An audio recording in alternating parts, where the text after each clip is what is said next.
When a traumatic event takes place and leaves an emotional imprint, it is residual because it is believed that energy from the emotionally charged event has left that imprint.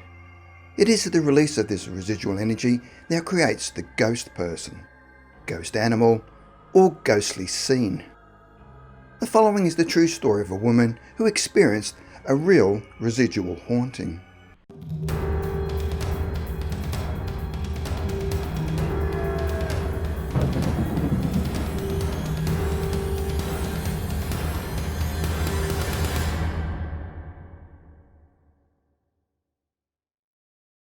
Sally Rawlinson had just moved into an old terraced house near Kendal in the South Lakeland district of Cumbria in England.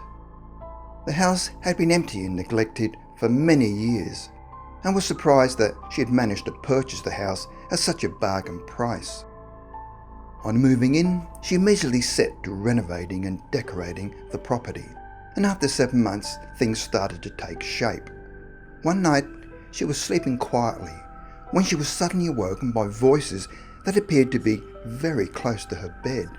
She could just make out that there was a conversation between a man and a woman, but they were muffled and incomprehensible. But things started to escalate when she could hear the heavy footsteps of a man walking on creaking floorboards. But how could this be? Because she just had the whole house carpeted, so why could she hear the sound of footsteps on floorboards? To make matters worse, in the 7 months she'd been living there, she had never heard any creaking floorboards in her house. She could hear the creaking footsteps walk out of the bedroom and onto the landing, and then the noise really escalated. She then heard the high-pitched screaming of a very young baby, where the sounds of the baby grew closer and closer, and Sally thought, "My God, he's bringing the baby back into my bedroom." But all of a sudden she heard a loud thump and a bang and what sounded like someone falling down the stairs, along with the sound of the crying baby. Then all at once there was a deathly silence. At this point, Sally immediately ran down the stairs to the kitchen, where she felt safer away from the nightmarish sounds that she just encountered, terrified at the prospect of going back to her bedroom. Sally spent the rest of the night sleeping on the couch, away from the spine-chilling noises, and telling herself that she'd had a bad dream and it was all in her imagination. The following night, she was brave enough to sleep in her bedroom, and when she woke the following day, the sun streaming through the windows, she realised that 2 nights previously had just been her imagination playing tricks on her. 2 weeks passed, and the incident started to fade, and she was no longer afraid to sleep in her bedroom.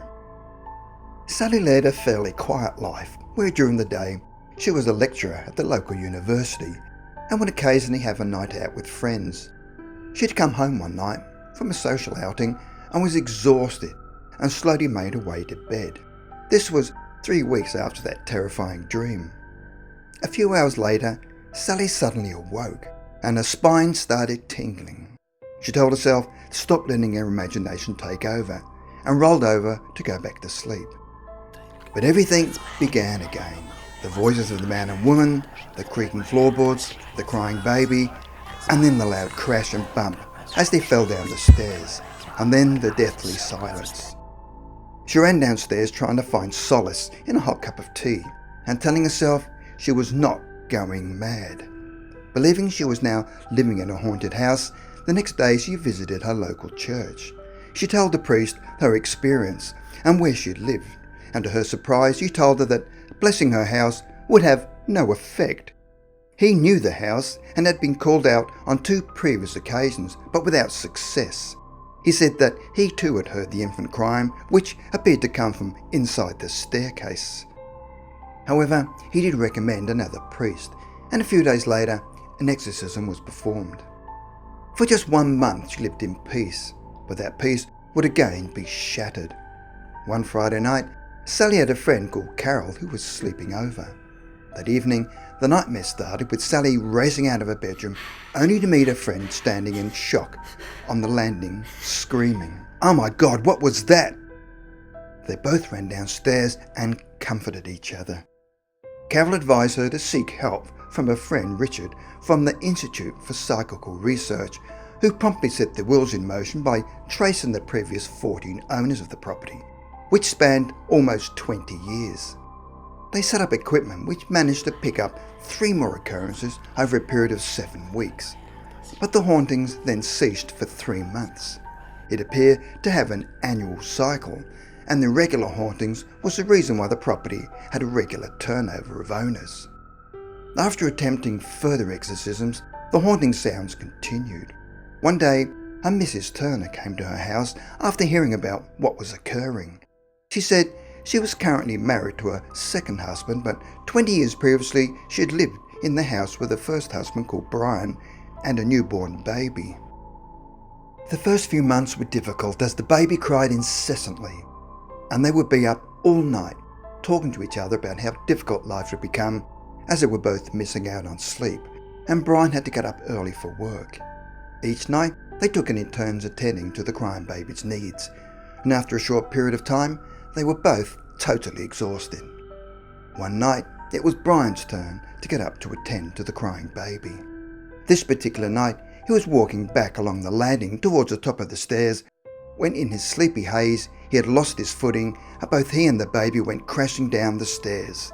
The baby had died in the fall and Brian could never forgive himself, and a year later took his own life. The woman immediately put the house up for sale and left. She has since remarried and had 2 children. From the dates supplied by both Sally and Mrs. Turner, the phenomena occurred at sporadic intervals during a 3-month period between the date of the baby's passing and that of the baby's father, Brian.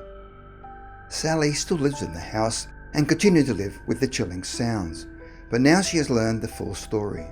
She is happy to stay there, knowing it cannot harm her, as it was not a ghost that was haunting her house, but an emotional imprint that had left its mark after a tragic accident.